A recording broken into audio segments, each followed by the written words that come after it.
پھر پورا مطالبہ کر لے، آخر تک تمہارے مال کو لے لے، تب خلو تم بخیل بن جاؤ گے، وَيُخْرِجْ أَضْغَانَكُمْ اللہ تمہارے کینوں کو اور تمہاری ناگوانیوں کو نکالے گا۔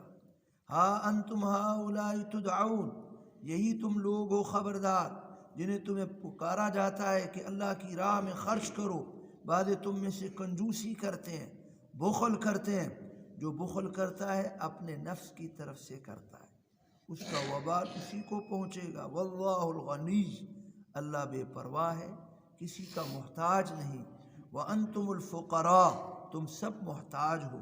وان تتولوا اگر اسلام سے روگردانی کرو، یستبدل قوما غیرکم اللہ ایک دوسری قوم لائے گا جو تمہارے علاوہ ہوگی، ثم لا یکونوا امثالکم وہ تم جیسے نہیں ہوں گے۔ صدق اللہ العظیم۔ سورہ محمد صلی اللہ علیہ وسلم کا آخری رکوع مبارک سے آخری آیات کریمہ تلاوت کی ہے، ان کا ترجمہ کیا ہے۔ اللہ تعالیٰ نے ماقبل میں منافقین کا ذکر فرمایا ہے۔ منافق وہ لوگ تھے جو بظاہر تو کلمہ پڑھتے تھے، دل میں ایمان نہیں تھا۔ علماء نے فرمایا ہے حضور کے زمانے میں صرف یہ منافق تھے۔ منافق کی دو قسمیں ہیں، ایک نفاق اعتقادی ہے جس کے دل میں ایمان نہ ہو اور بظاہر کلمہ پڑھے، دوسرا نفاق عملی ہے، یہ تو اب بھی موجود ہے، جیسے حدیث شریف میں فرمایا کہ جو آدمی جھوٹ بولتا ہے، آیت المنافق ثلاث اذا حدث کاذب بات کرے تو جھوٹ بول، وَإِذَا وَعَدَ أَخْلَفَ وعدہ کرے خلاف ورزی کرے، وَإِذَا اؤْتُمِنَ خَانَ امانت رکھا جائے تو خیانت کرے۔ یہ منافق کی نشانی ہے، یعنی عملی منافق۔ اور ایک روایت میں اذا خاصم فاجر جب کسی سے لڑائی جھگڑا کرے تو گالی بکے، بیہودہ کہے، یہ کام مسلمان میں نہیں ہونے چاہیے۔ اللہ فرماتے ہیں ہم تمہیں آزمانا چاہتے ہیں، دیکھنا چاہتے ہیں تم میں سے خالص کون ہے، کھرا کون ہے، کھوٹا کون ہے، لوگوں کے سامنے ظاہر آ جائے۔ اللہ تو سب کو جانتے ہیں اور صبر کرنے والوں کو بھی، اور تمہارے احوال کی جانچ کرتے رہتے ہیں۔ جو لوگ کفر کیا انہوں نے اللہ کی راہ سے روکا، مشرکین مکہ، اسی طرح یہود اہل کتاب رسول کی مخالفت کی، ہدایت کے واضح ہو جانے کے بعد اللہ کو کچھ بھی نقصان نہیں دے سکتے۔ وَسَيُحْبِطُ أَعْمَالَهُمْ اللہ ان کے اعمال کو رائے گاں کر دے گا، ضائع کر دے گا۔ بظاہر مشرکین بھی، یہود و نصارہ بھی اچھے اچھے کام کر رہے ہیں، دنیا میں مخلوق خدا کی خدمت کرتے ہیں اور عبادت بھی کرتے ہیں۔ اللہ کے گھر کو یعنی تعمیر کیا ان مشرکین نے، اور وہ لوگوں کو، ہم تو پانی پلانے کے ساتھ بھی کسی پر راضی نہیں ہے کسی مسلمان کو، اور وہ تو ستو پلایا کرتے تھے، شربت پلایا کرتے تھے حاجیوں کو، اللہ کے گھر کی خدمت کرتے تھے، زمزم پلاتے تھے، لیکن ان کے اعمال رائے گاں ہو گئے۔ دنیا میں بڑے بڑے کافر ہسپتال بناتے ہیں، مخلوق خدا کی خدمت کرتے ہیں، ان کے اعمال دنیا میں ضائع ہو گئے۔ اولئک الذین حبطت اعمالهم فلا نقیم لهم یوم القیامۃ وزنا ایمان نہیں ہے، ایمان ضروری ہے اعمال کے لیے، ایمان کے بغیر کوئی عمل بھی، بڑے سے بڑا عمل بھی رائے گاں ہو جائے گا، کوئی اس کا وزن نہیں ہے۔ فرمایا اللہ ان کے اعمال کو باطل کرے گا۔ یہ وہ منافقین لوگ تھے جنہوں نے حضور کی مخالفت کی۔ آگے ایمان والوں کو آخر آیت تک تنبیہ کی جا رہی ہے کہ تم اللہ اور اس کے رسول کے فرما بردار بن جاؤ۔ ایمان والو اطیعوا اللہ و اطیعوا الرسول اللہ کی بات مانو، اللہ کے رسول کی بات مانو، اطاعت کرو، اپنے اعمال کو باطل نہ کرو۔ اللہ اور اس کے رسول کی اطاعت کیا ہے؟ اللہ کے تمام احکام حضور کی سنت کے مطابق ادا کرنا، یہ اللہ کے احکام کی اطاعت بھی ہے، اس کے رسول کی اطاعت بھی ہے۔ قرآن شریف میں بار بار اللہ نے فرمایا وَمَن يُطِعِ الرَّسُولَ فَقَدْ أَطَاعَ اللَّهَ جس نے رسول کی اطاعت کی اللہ کی اطاعت کی. ومن یطع اللہ والرسول فاولئک مع الذین انعم اللہ علیہم من النبیین یا ایھا الذین آمنوا اطیعوا اللہ واطیعوا الرسول واولی الامر منکم. اپنے حکومت والے لوگ اور امر والے لوگ ان کی بھی اطاعت کرو، اللہ اور اس کے رسول کی بات کو مانو. ولا تبطلوا اعمالکم، اپنے اعمال کو باطل نہ کرو. ابن عباس رضی اللہ عنہما رئیس المفسرین ہیں، وہ فرماتے ہیں لا تبطلوا اعمالکم بالریاء والسمعہ، ریاکاری کر کے شہرت کے طالب مت بنو، اللہ کے لیے کام کرنا ہے. کسی نے نیکی کا کام کیا، مسجد کی جگہ عطا کر دی، مسجد میں چندہ دیا، مسجد بنوا دی، نیکی کا کام کیا، اور پھر کہے لوگ میری تعریف کریں، یہ تو بھائی وہ تو شہرت کا طالب ہے.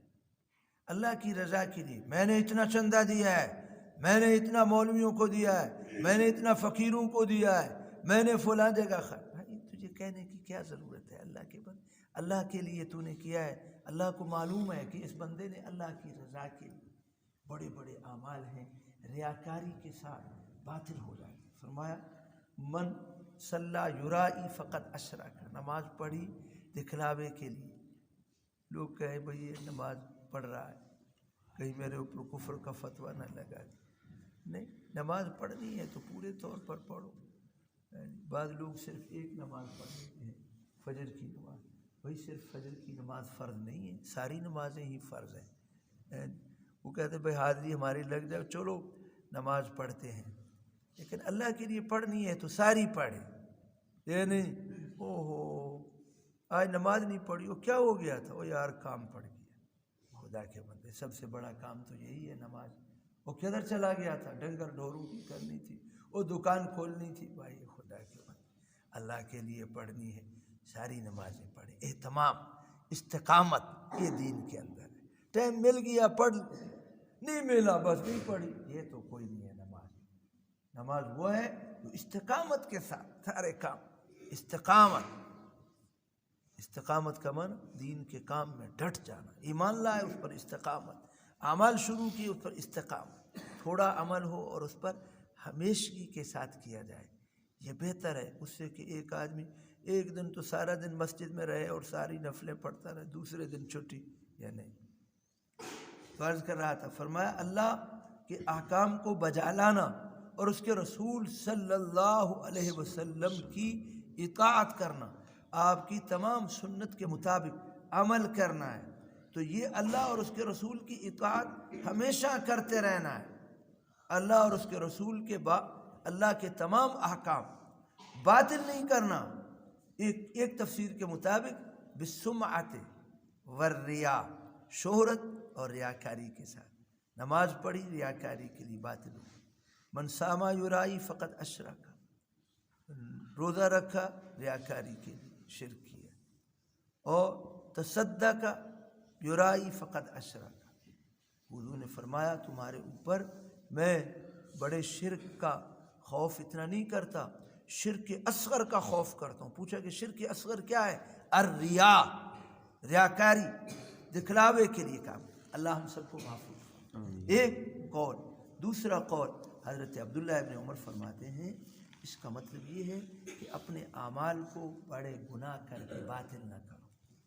نماز بھی پڑھتا ہے چوری بھی کرتا ہے، نماز بھی پڑھتا ہے جھوٹ بھی بولتا ہے، نماز بھی پڑھتا ہے رشوت بھی لیتا ہے، نماز بھی پڑھتا ہے ملاوٹ بھی کرتا ہے. تو بھائی یہ نماز کے عمل باطل ہو جاتا ہے بڑے گناہوں کے ساتھ. فرمایا ان تجتنبوا کبائر ما تنہون عنہ نکفر عنکم سیئات. بڑے بڑے گناہ کرو گے تو توبہ کرو، توبہ کے ساتھ معاف ہوتے ہیں. اگر بچتے رہو چھوٹے چھوٹے معاف ہو جاتے ہیں. لیکن بڑے گناہوں سے بچنے کا تو نماز بھی پڑھتا ہے، نیک عمل بھی کرتا ہے اور ساتھ اس کے گناہ بھی کرتا رہتا ہے تو عمل باطل ہو جاتا ہے. حضرت عبداللہ ابن عمر رضی اللہ عنہ فرماتے ہیں ہم یہ سمجھتے تھے یعنی حضور کے زمانہ میں کہ جو آدمی نماز پڑھ رہا ہے اور اللہ کے احکام پورے کر رہا ہے، گناہوں سے بچ رہا ہے، بس وہ استقامت کے اندر ہے. اور جو گناہ بھی کر رہا ہے تو ہم کہتے تھے ہلاک ہو گیا، ہم ہلاک ہو گئے اگر کسی نے گناہ کر لیا۔ پھر اللہ تعالیٰ نے یہ آیت بھی نازل فرمائی، ان اللہ لا یغفر ان یشرک بہ ویغفر ما دون ذلک لمن یشاء۔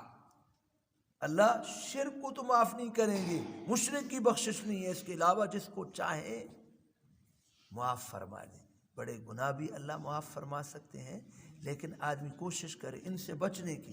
فرمایا اپنے اعمال کو باطل نہ کرو۔ عبداللہ ابن عمر فرماتے ہیں یعنی بڑے بڑے گناہ کر کے، ان الذین کفروا وصدوا عن سبیل اللہ، جن لوگوں نے کفر کیا اللہ کی راہ سے روکا پھر مر گئے کفر کی حالت میں، ایمان نصیب نہیں ہوا، ہرگز اللہ ان کی بخشش نہیں فرمائے گی۔ ایمان والوں کی بخشش ہے جس نے ایمان لایا، استقامت اختیار کی، کلمہ پڑھا، لیکن کافر کی بخشش نہیں ہے۔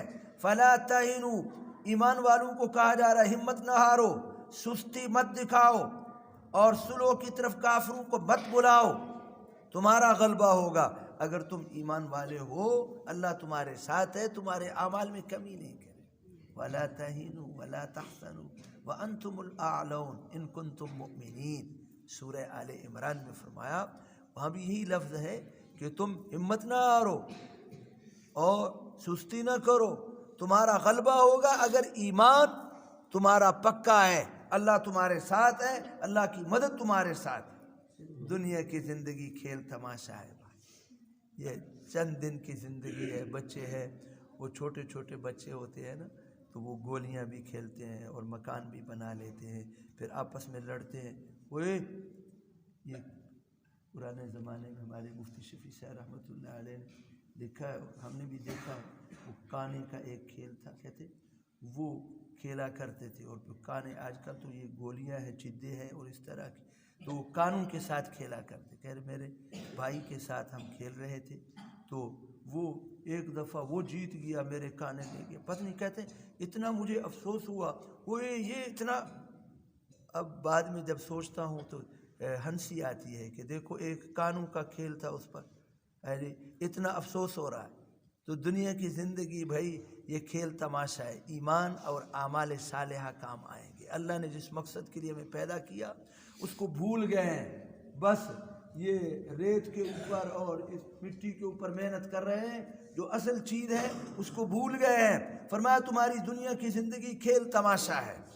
وما هذه الحیاة الدنیا الا لہو ولعب، سورہ عنکبوت میں، وَإِنَّ الدَّارَ الْآخِرَةَ لَهِيَ الْحَيَوَانِ، اصل زندگی آخرت کی زندگی ہے جس کو ہم بھول گئے۔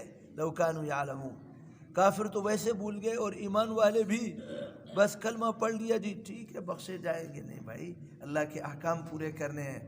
وَإِن تُؤْمِنُوا، اگر ایمان پر ثابت قدم رہے، جمے رہے اور ڈرتے رہے، اللہ تمہارے اعمال کا تمہارا بدلہ دے گا۔ سبحان اللہ۔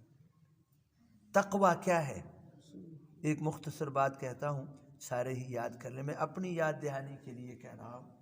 تقوی کا معنی یہ ہے اللہ کے تمام احکام کو پورا کرنا، تمام گناہوں سے بچ جانا۔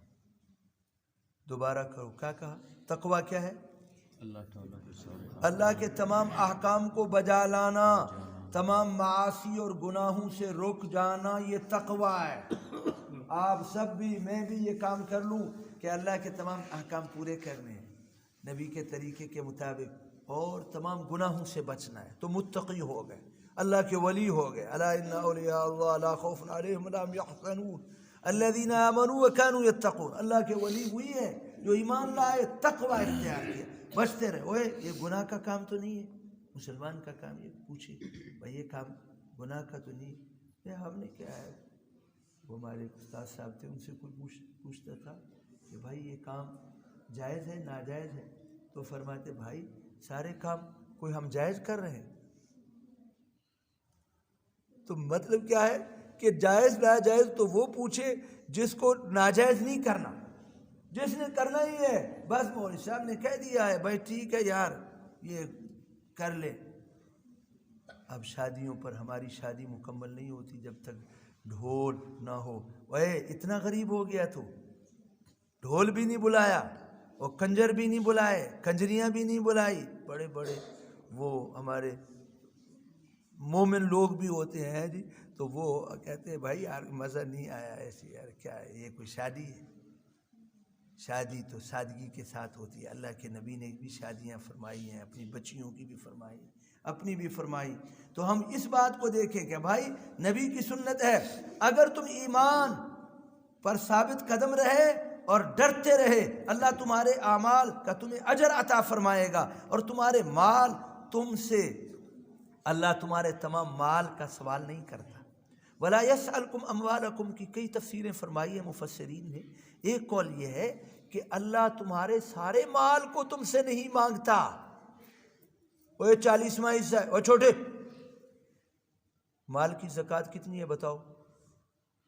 بتاؤ تو صحیح یار، 40واں حصہ ہے، یعنی پورا سال بھی گزر جائے، جو دکاندار ہیں، تجارت والے ہیں، اور ان کی زکوٰۃ 40واں حصہ ہے، اور جو کھیتی باڑی کرنے والے ہیں ان کی زکوٰۃ، یہ زمین کی بھی زکوٰۃ ہے، 20واں حصہ ہے۔ جتنی فصل ہو جائے تو 20 من، اگر گندم ہو گئی تو 20واں من دینا پڑے گا، اور کپاس ہو گئی تو 20واں من کپاس کا دینا پڑے گا، تلی ہو گئی اس کا بھی۔ اکثر لوگ بس گندم پر تو دے دیتے، آگے پیچھے کہا تو یار مولوی صاحب گندم تے کرے سو ہے، یہ تو معاف کر دو۔ بھائی یہ اللہ کا حق ہے، مولوی کو نہ دو، کسی فقیر غریب کو دے دو، لیکن عشر، یہ زکوٰۃ فرض ہے، جس طرح نماز فرض ہے۔ بہت سے لوگ نماز پڑھ لیتے ہیں لیکن زکوٰۃ نہیں دیتے، کہتے یہ تو ہمارا اپنا مال ہے، ہم نے، یہ غلط طریقہ ہے۔ اللہ کے احکام کو پورا، اللہ تمہارے مال کا سوال نہیں کرتا، یعنی سارے مال کا سوال نہیں کرتا۔ ولا یسألکم اموالکم جمیع اموالکم، یہ گویا کہ اضافت استغراق کے لیے، تمام مال کا سوال نہیں کرتا، وہ تو 40واں حصہ لیتا ہے، مال تمہارے پاک ہو جاتے ہیں۔ دوسرا قول یہ ہے ولا یسألکم اموالکم، تمہارے مال سے کا سوال نہیں کرتا، مال تو اسی کا ہے۔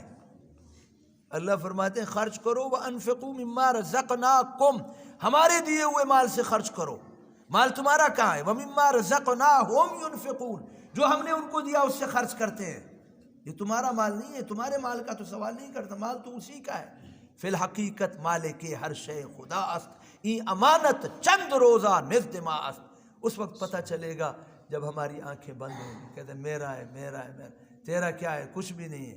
کوئی کفن لے کر جائے گا، وہ بھی نصیب ہوگا یا نہیں؟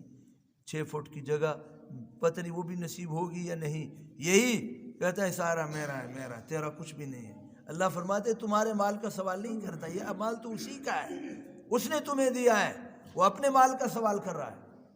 اور تیسرا قول یہ لکھا ہے تمہارے مال کو مانگ کر ختم نہیں کر دیتا، بلکہ اس کا تمہیں اجر عطا فرمائے گا۔ اللہ خرچ کرنے پر اجر دیتے ہیں، 1 روپیہ اللہ کی راہ میں خرچ کرو، 10 گنا، صرف 10 گنا پر بس نہیں ہے، 700 گنا تک، اور اس سے بھی زیادہ اللہ بڑھاتے ہیں۔ اگر تمہارے تمام مال کا سوال کر دیں فیحفکم، پھر پوری طور پر طلب کر لیں، سارا مال مانگ لیں، تو بخیل ہو جاؤ گے، تمہارے پھر کینے اور ناگواری کو اللہ سارے تے چٹی پائے گی۔ اللہ کے بندے یہ اپنے ساتھیوں کو بتایا کرو، آپ میں سے جو یعنی کھیتی والے ہیں، بھئی اس فصل کو بھی ادا کیا کرو۔ یہ فصل جو ہوتی ہے نا، اس دفعہ تو ویسے جٹ کہتے ہیں، جن کے پاس جاؤ اوہ مر گئے جی، اس سال سیلاب نے تباہ کر دیا، بس فصلیں نہیں ہوئی۔ بھائی جتنی ہوئی ہیں اس کا تم نے عشر ادا کیا ہے؟ اس کا بھی نہیں کرتے۔ فرمایا اگر سارا مال تم سے مانگ لے اللہ تو تمہارے کینے نکل جائیں گے، ناگواری کا پتہ چل جائے گا۔ اللہ تو سارا نہیں مانگتا، وہ تو 40واں حصہ مانگتا ہے، 20واں حصہ مانگتا ہے۔ ہاں انتم ہؤلاء تدعون، یہی تم لوگ ہو، اللہ کی راہ میں خرچ کرنے کے لیے تمہیں دعوت دی جاتی ہے۔ ان میں مسلمانوں میں کچھ کمزور بھی تھے اور اس قسم کے منافق بھی تھے جو مال خرچ کرنے میں بخل کرتے تھے۔ فرمایا بعض تم میں سے ایسے ہیں جو کنجوسی کرتے ہیں، جو کنجوسی کرے گا وہ اپنے نفس ہی سے کرے گا، اس کا وبال اس پر ہے، اور اللہ بہت غنی بے پرواہ ہے، اور تم سب فقراء ہو۔ وانتم الفقراء، اللہ کو ضرورت نہیں ہے بھائی، مال اللہ مانگتا ہے، وہ کہتے میرے بندو کو کھلاؤ، مخلوق خدا پر خرچ تو تم اپنے جیسے لوگوں پر کرتے ہو۔ حضور نے فرمایا، حضرت معاذ بن جبل کو یمن میں بھیجا، فرمایا خذھا من اغنیائہم، وردها الی فقرائہم، ان کا مال لے کر ان کے مالداروں سے لے کر ان کے غریبوں میں خرچ کرو۔ اللہ کہتا ہے اپنے میں بھوکا تھا، قیامت کے دن اللہ فرمائے میں بھوکا تھا تم نے کھانا نہیں کھلایا، اور میں پیاسا تھا مجھے پانی نہیں پلایا۔ اللہ تجھے کیسے پیاس لگتی ہے؟ میرا کپڑا نہیں تھا تم نے مجھے کپڑا نہیں دیا، اللہ تجھے کپڑے کی کیا ضرورت؟ فرمایا میرا فلاں بندہ بھوکا تھا تو اس کو کھانا کھلاتا تو مجھے کھانا کھلاتا۔ سبحان اللہ، کسی میرے بندے کو تو پانی پلا دیتا، وہ مجھے پانی پلانا ہے، میرے فلاں بندے کو کپڑے دے دیتا، گویا کہ تو نے مجھے کپڑے دے دیے۔ تو اللہ کو ضرورت نہیں ہے، یا ایھا الناس انتم الفقراء، تم سب محتاج ہو، اللہ واللہ الغنی، اللہ تو بے پرواہ ہے، تم سب محتاج ہو۔ اگر تم پھر گئے یستبدل قوما غیرکم، اگر روگردانی کی ایک قوم دوسری تبدیل کرے گا تمہارے بدلے میں، پھر تم جیسے نہیں ہو۔ ترمذی شریف کی روایت ہے کتاب التفسیر میں حضرت ابو ہریرہ عرض کرتے ہیں ہم نے عرض کیا یا رسول اللہ یہ کون سی قوم ہے؟ حضرت سلمان فارسی رضی اللہ عنہ وہاں موجود تھے، حضور نے ان کے کندھے پر ہاتھ رکھ کر فرمایا یہ لوگ اور ان کی قوم ہے۔ جب عرب نے تھوڑا سا کمزوری دکھائی تو اللہ نے ایسے لوگ پیدا کیے عجم کے اندر، فارس کے اندر۔ امام اعظم ابو حنیفہ ان کا وطن کوفہ ہے، یہ عجمی لوگ تھے لیکن اتنا دین کا کام کیا۔ فرمایا اللہ تعالیٰ نے ان سے کام لیا ہے۔ اور اکثر محدثین، امام بخاری بخارا کے رہنے والے، یہ افغانستان میں ہے، یہ عجمی لوگ تھے۔ امام مسلم شیبانی یہ عجمی لوگ تھے۔ سنن نسائی والے، سنن ابن ماجہ والے، ترمذی شریف کے مصنف، یہ سیاہ ستہ کے اکثر بزرگ، یہ اللہ والے، ان سے اللہ نے دین کا کام لیا ہے۔ عجمی لوگ جب عرب نے چھوڑ دیا تو اللہ نے